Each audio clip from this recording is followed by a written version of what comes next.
Jésus dit aux disciples, « Demeurez en moi comme moi en vous. » Ils ne sont pas en lui de la même manière qu'il est en eux, mais ces deux manières de demeurer sont utiles, non pas à lui, mais à eux.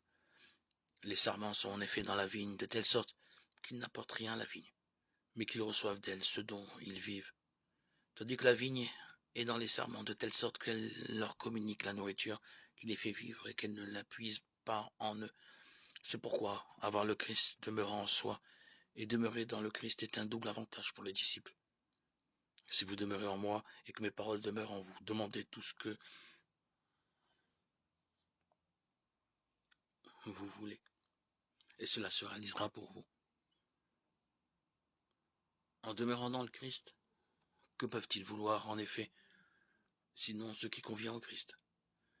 Que peuvent-ils vouloir en demeurant dans le Seigneur, sinon ce qui n'est pas étranger au salut? Autre chose, en effet, est ce que nous voulons parce que nous sommes dans le Christ, et autre chose, ce que nous voulons parce que nous sommes encore en ce monde.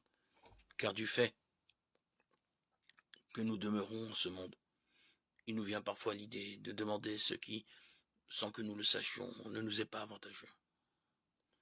Mais à Dieu ne plaise que cela se réalise si nous demeurons dans le Christ, qui ne fait quand nous le prions que ce qui nous est avantageux.